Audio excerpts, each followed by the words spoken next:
Halo teman-teman, selamat datang di channel Pahlevi Reza. Hari ini kita akan membahas sebuah alur cerita film yang seru banget nih teman-teman. Apalagi untuk teman-teman yang suka dibully nih, bisa nonton film ini supaya kalian juga termotivasi untuk bisa bangkit. Seperti apa keseruan dari alur cerita film Everyone is There 2020? Ini dia alur cerita filmnya. Di awal film, terlihat seorang siswi SMA yang berlari seperti sedang dikejar sesuatu. Saat berlari tak sengaja dia terpleset dan terjatuh hingga lemas. Dan di tempat sepi itu dia sendirian, tak ada seorang pun yang membantunya. Dirinya terus meminta pertolongan sambil merasakan sakitnya hingga dia tak sadarkan diri. Dan scene berpindah ke sebuah ruangan di rumah sakit dan ternyata gadis SMA tadi sudah ada di sana dan kini dia tersadar dari pingsannya. Gadis tersebut bernama Soyun. Tak berapa lama dia pun didatangi oleh seorang polisi yang langsung bertanya kepadanya, namun dia terdiam tidak mau berbicara. Dia dimintai keterangan oleh polisi. Datanglah guru Soyun yang terlihat sangat cemas kepadanya. Namun ternyata gurunya tersebut mengajak orang tua bersangka pembulian. Orang pembuli ini malah marah-marah kepada polisi. Ketika orang tua para pembuli ingin menghina Soyun, pak polisi ini langsung memarahi orang tua pembuli tersebut dan mengatakan kalau apa yang dialami Soyun bukanlah sebuah lelucon. Semua orang di ruangan itu langsung terdiam mendengarnya. Scene berpindah ke gurunya yang sedang mengobrol dengan kepala sekolah. Mereka membahas tentang Soyun dan gurunya menduga kalau Soyun mempunyai masalah psikologis. Kepala sekolah khawatir jika masalah seperti ini terjadi lagi, maka reputasi sekolahnya akan terancam. Dan scene kembali lagi ke Soyun yang sedang berjalan menuju ke ruangannya. Pada saat di dalam ruangan, dia mencoba untuk mengakhiri hidupnya dengan cara mencekik lehernya sendiri menggunakan selang infus. Saat sedang melakukan hal tersebut, dia pun dikagetkan oleh seorang wanita yang tiba-tiba masuk ke ruangannya. Dia memperkenalkan dirinya yang bernama Ilyong. Kita panggil saja Guru BK. Guru BK pun langsung menanyai Soyun. Seketika Soyun pun teringat dengan waktu saat dia dibully. Dia sangat trauma dan ketika Guru BK menanyakan tentang apa yang dialami oleh Soyun, sampai akhirnya Soyun mengusirnya. Soyun terbangun dari mimpi buruknya. Dalam sadarnya dan nafas yang terengah-engah, Soyun pun teringat perkataan Guru BK. Dan ketika Soyun membereskan pakaiannya, dia dikejutkan si pembuli yang membuatnya sangat ketakutan. Si pembuli pun mendekati Soyun yang langsung mendorongnya. Dan si pembuli langsung memberikan seragam yang sudah dia beli untuk Soyun dan menyuruhnya untuk tetap diam kalau Soyun tidak ingin bermasalah lagi dengannya. Dan ketika si pembeli pergi tanpa disadari, ternyata di situ ada Guru BK yang mendengarkan obrolan mereka. Guru BK pun langsung masuk untuk menemui Soyun lalu mengajaknya pulang. Sesampainya di apartemen Soyun tinggal, Guru BK bertanya sesuatu kepadanya. Namun belum selesai Guru BK bertanya, Soyun langsung masuk ke dalam dan meninggalkan Guru BK di luar. Soyun pun yang mengurung diri, ia merasa kesepian dan ketakutan. Hingga akhirnya dia pun menemui Guru BK yang masih berada di luar dan menanyakan kenapa dia mau membantunya.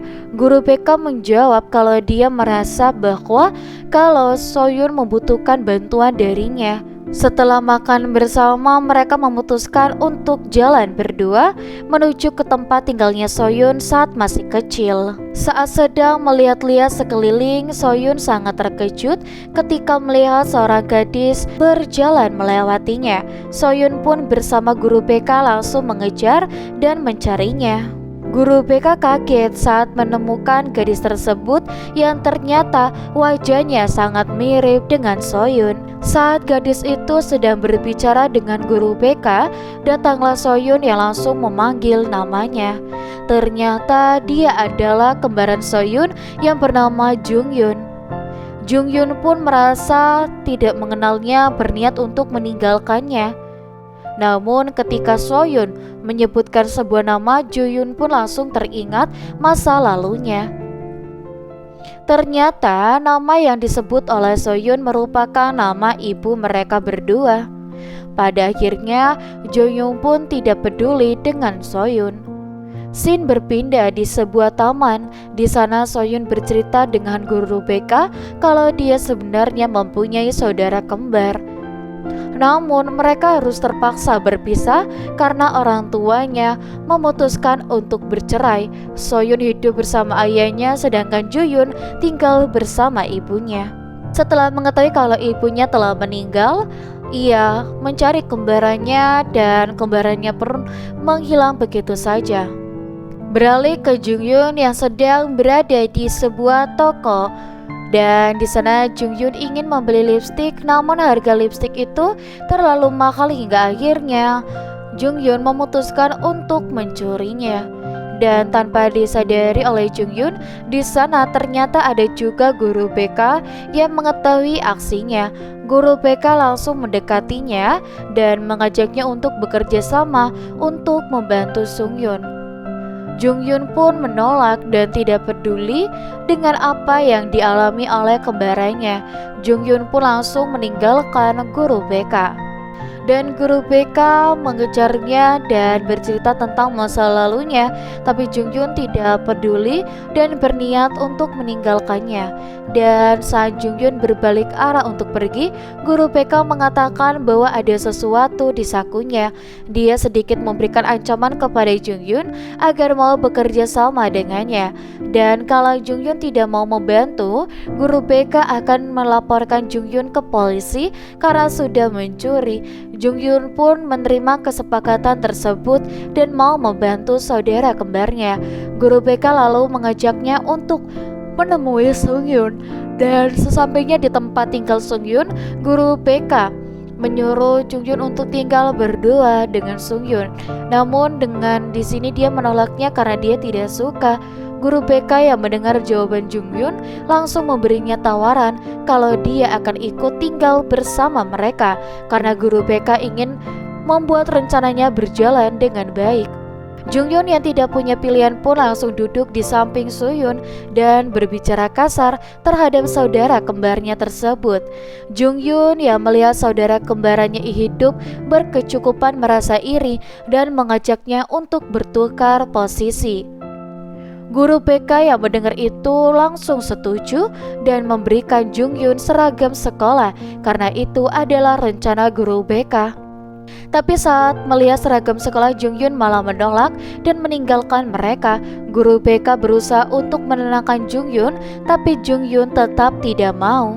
Dan saat mereka pergi meninggalkan apartemen, Jungyun melihat sebuah video yang ternyata isinya adalah video Sungyun yang sedang dibully. Setelah Jungyun melihat video itu, dia pun langsung menghampiri Suyun dan memaksanya untuk melihat video tersebut sehingga membuat Suyun kembali trauma. Dia pun melakukan itu untuk mengetahui siapa wanita yang mau menertawakan Suyun di dalam video tersebut. Jungyun memutuskan untuk membantu Suyun dan berangkat sekolah menggantikannya. Di sini sampai di kelas, Jungyun mengajak semua murid di kelas dan dia bermain game. Saat sedang bermain game, ia didatangi oleh sekelompok pembuli yang langsung mengganggunya. Tanpa mereka sadari, ternyata itu bukanlah Sungyun. Dan si pembuli dengan gayanya meremehkan Jungyun sampai mengatakan kalau Jungyun tidak berguna. Dan dengan sombongnya si pembuli lalu tertawa. Jungyun tersenyum saat mendengar tawa itu, lalu memperlihatkan video pembulian dengan suara ketawa yang persis dengan si pembuli. Si pembuli yang melihat hal itu pun marah dan ingin memukul Jungyun, tapi karena Jungyun bukanlah Soyun, inilah yang terjadi. Kejadian tersebut dilihat oleh seisi kelas. Saat sedang mengajar, si pembuli datanglah guru kelasnya yang langsung menghentikan perkelahian mereka berdua. Saat di ruang guru, Jungyun justru disalahkan oleh gurunya, namun Jungyun dengan santainya membuat malu si pembuli di depan gurunya. Jungyun yang ingin meninggalkan ruangan itu malah dimarahi oleh gurunya dan mengatakan kalau Jungyun murid yang nakal. Jungyun yang marah dan merasa gurunya bersikap tidak adil, kemudian Jungyun mengatakan bahwa gurunya sama saja dengan si pembuli yang tidak bisa mengerti perasaan Suyun, hingga akhirnya gurunya merasa ketakutan. Shin berpindah ke rumah Suyun dan sampainya di sana Jungyun memperlihatkan videonya yang berhasil membalas dendam Suyun, tapi Suyun bersedih karena itu bukan kemauannya dan tidak ingin saudara kembarnya menjadi orang jahat. Guru BK yang mengetahui perbuatan Jungyun langsung memarahinya. Jungyun menjawab kalau ia hanya bercanda dan mengatakan kalau itulah yang guru BK mau. Keesokan harinya saat Jungyun pulang sekolah, dia pun bertemu dengan kelompok pembuli dan dia langsung mengejeknya. Ketika berjalan pulang, dia dihampiri oleh Pak Polisi yang mengira kalau Jungyun adalah Suyun.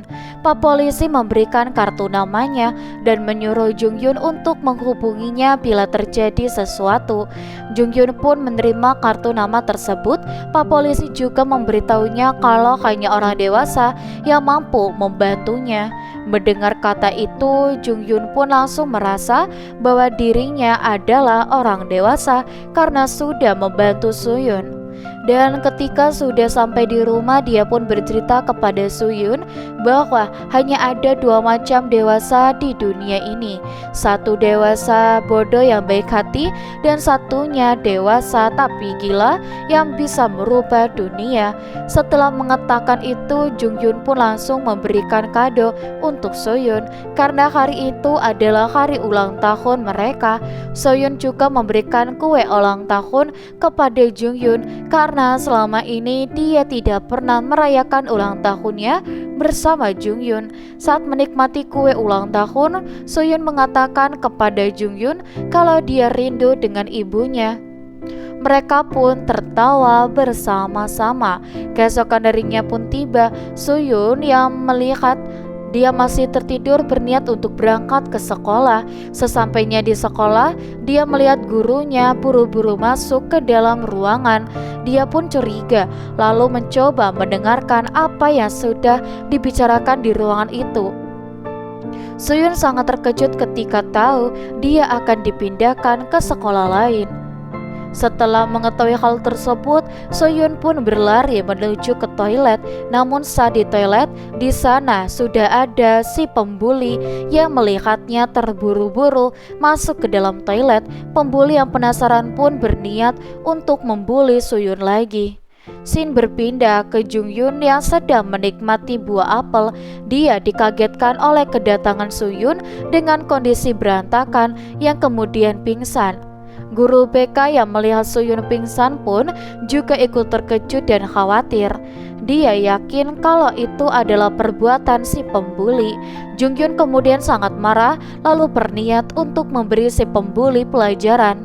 Terlihat si gadis pembuli baru sampai di rumahnya dan belum sempat membuka pintu, dia dikejutkan oleh suara HP-nya.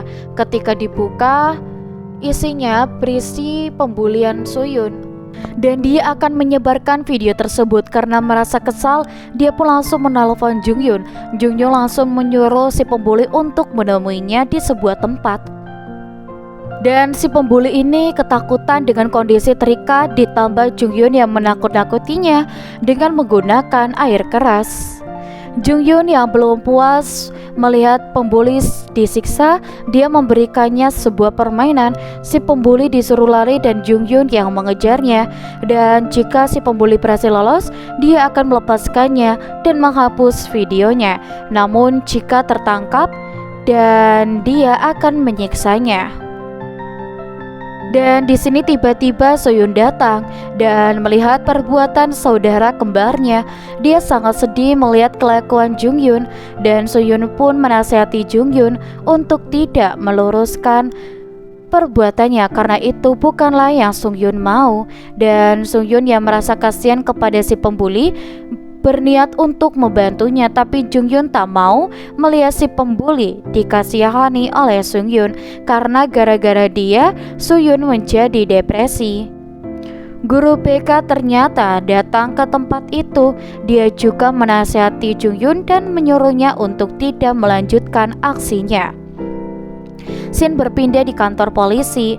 Terlihat Jungyun yang sedang diinterogasi dan polisi yang menilai di sini Jungyun adalah Soyun menginterogasinya tentang apa yang sudah dia lakukan kepada si pembuli.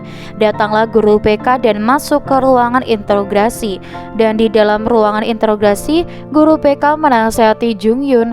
Dan saat keluar dari kantor polisi, tiba-tiba orang tua si pembuli menyerang. Polisi yang mengetahui hal itu pun langsung menghentikan perkelahian antara mereka. Jungyun mengatakan kepada pak polisi kalau Soyun yang mereka cari ada di rumah. Dalam keadaan emosi, Jungyun pun mengamuk di depan para polisi dan mengatakan bahwa dia kebal hukum karena usianya masih 16 tahun dan dia juga mengancam akan membunuh guru BK. Polisi yang mendengar Soyun langsung mencarinya dan sesampainya di sana polisi tidak menemukan siapapun. Bersamaan dengan itu kondisi si pembuli terlihat sangat buruk dan dia mengalami depresi karena saat kejadian terjadi di sana dia hanya melihat Soyun berbicara sendirian sambil menyiksa dirinya. Hingga polisi menyimpulkan bahwa Soyun mempunyai kepribadian ganda yang tidak bisa dia kontrol. Dan di akhir film kita bisa lihat kondisi Soyun yang sudah sembuh dari depresinya. Saat di bandara dia terlihat bahagia dan lebih tenang dari sebelumnya. Dia pun berterima kasih kepada guru BK sekaligus berpamitan dengannya. Jadi pada intinya adalah cerita ini hanyalah khayalan Soyun sebelum Soyun ditemukan tewas di hutan. Sebelum ia mati, dia hanya ingin mempunyai seseorang yang peduli terhadapnya. Maka dari itu, dia pun menciptakan saudara kembarnya sendiri dan seorang guru BK-nya. Hingga pada akhirnya dia meninggal sendirian di dalam hutan yang dingin dan sepi. Dan film pun tamat. Dan untuk teman-teman di rumah, kalian jangan lupa nih untuk selalu pantengin terus channel ini karena kita akan bertemu kembali di video selanjutnya. Sampai jumpa semuanya. Dadah semuanya.